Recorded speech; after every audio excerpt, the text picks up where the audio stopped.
Hey guys, hoping all is well with everybody. In this video we're going to be continuing the Heroic Dog Stories by Aloud Jefferson, and today's story is entitled Almo and Christensen. And as always, I'll be showing you guys any pictures as we come across them.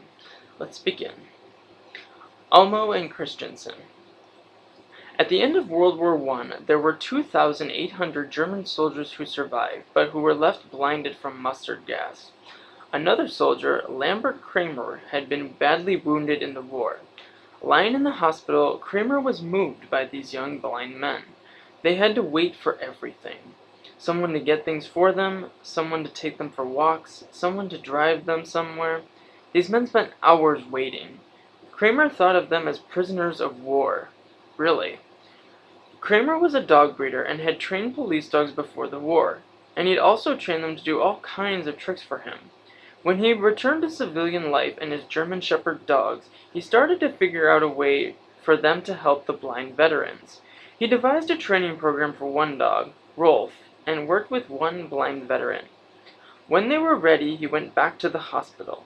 The blind veterans and their seeing-eye persons gathered outside and watched as Rolf and his blind veteran were able to walk by themselves down the sidewalks, across streets, up and down stairs, in and out of the hospital, while avoiding things put in the way to trip them up.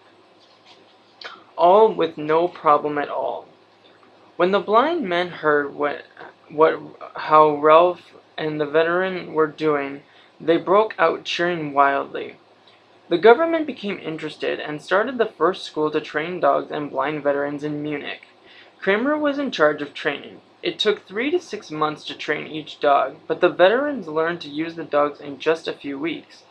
Germany established 3 other schools, and within 10 years more than 2,000 veterans had dogs, though these schools and others had been established later. It wasn't an entirely new idea to use dogs to guide the blind. Ancient wall paintings showed dogs leading the blind, but earlier techniques involved having the dog on a leash with the blind person following with or without a cane. The dog harness had been tried once, 100 years before, by a doctor in Vienna. A stick attached to the dog's collar had a crossbar that gave the blind a more direct feeling of the dog's movements side to side. But this idea wasn't tried again for 100 years. The harness idea was resurrected during this time after the war and was very similar to the leather harness seen today. A harness gives the blind a more delicate feeling of the dog's movements and also slows the dog's pace down and lets it know that it's working dog time. Almo. Almo was born in the Black Forest region of Germany. His owner was a gardener as well as a breeder of German Shepherds and trainer of police dogs. Almo was born with 6 sisters and brothers. The smartest dog of the litter, Almo, became the owner's favorite. They roamed the forest and played, but also began training to be a police dog. This meant that Almo was trained not to try to make friends with anyone other than his handler. He could deliver messages and return without stopping, ignoring any other dogs along the way. He had ran ahead of his handler, ready to attack anyone threatening them. He had learned to track people by their scent in both the city and out in the country. When Almo was 18 months old, his owner sold him to a police department for a lot of money. Both the owner and Almo were sad to separate, but the owner needed extra money for Christmas to provide for his family. In the police station, Almo lay on the floor that first night whining. Sometime later, Almo was recognized as extremely talented and assigned to be trained as a guide dog. After he was trained, Almo and 4 other dogs were taken by our old friend Lambert Kramer to the United States. Kramer was coming to take a new job as a trainer in Minneapolis, St. Paul. At the time, guide dogs were rarely seen in the United States. William A. Christensen. Until he was 16, William Christensen lived in South Florida. His father ran a fleet of sponge boats, and William lived a life among horses, dogs, cats, and adventures at sea. He learned to roll cigars and attended university. He had hoped to become an architect, but his father died and his plans changed. He started a cigar company with a friend. Later they switched to distributing food products. Well, on his way to becoming a successful business owner, there was a smallpox epidemic. Christensen was 29 when he got vaccinated to prevent the disease. For some reason, the vaccine attacked his body. His muscles wasted, he became blind, and was expected to die. Slowly his body recovered, except for his eyes. He was not just blind, but experienced terrible eye pain for the next 16 years, until surgery to the nerves stopped the pain. Sick, in pain, Christensen slowly searched for how to earn his living. His recovery was helped by meeting and then marrying his wife.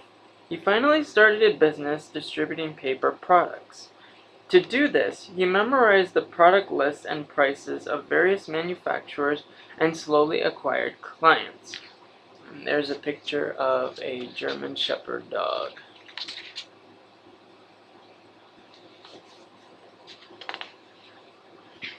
Later, his business grew to distribute a wide variety of merchandise. The meeting.